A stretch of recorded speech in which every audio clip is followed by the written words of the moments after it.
On a eu Franck tout à l'heure qui nous a appelé, qui ne voulait pas dire d'où il appelait par peur de représailles, mais il a fait partie de la direction de ces établissements. Il dit qu'au fond, c'était une obsession de rentabilité. Mais il rappelle aussi, malgré tout, que le personnel, il est payé par vous, par nous, par l'État.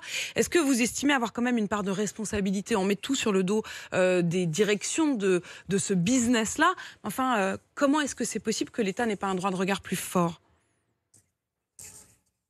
D'abord, il s'agit d'un seul groupe dont vous parlez et d'un établissement en particulier. Donc je ne voudrais pas qu'on fasse des généralités ce matin, parce que depuis hier, j'entends beaucoup de choses et des généralités sont faites et des raccourcis aussi.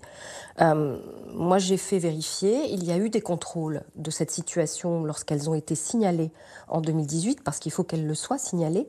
Alors, je veux m'assurer d'abord, premièrement, que ces contrôles ont été suivis des faits par l'établissement en question. C'est la première chose. Je vais demander à l'administration une enquête flash sur le suivi de ce contrôle qui a été effectué en 2018.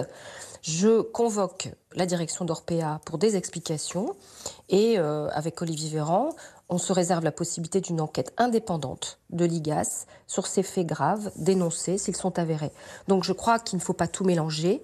L'État ne finance pas des profits de groupes privés, mais bel et bien le fonctionnement. C'est-à-dire que les EHPAD sont financés par les pouvoirs publics sur le particulier. Ce sont les particuliers qui perçoivent, quand ils le demandent, une APA qui leur permet de financer l'établissement. Sur les financements publics, les EHPAD, publics comme privés, sont soumis à des obligations de transparence, des obligations de contrôle par les ARS et les chambres régionales des comptes, bien sûr comme tout établissement qui est financé par de l'argent public. Donc il n'y a pas, aujourd'hui, il faut accélérer cette manière de contrôler, à mon avis, et c'est là-dessus que nous travaillons jour après jour.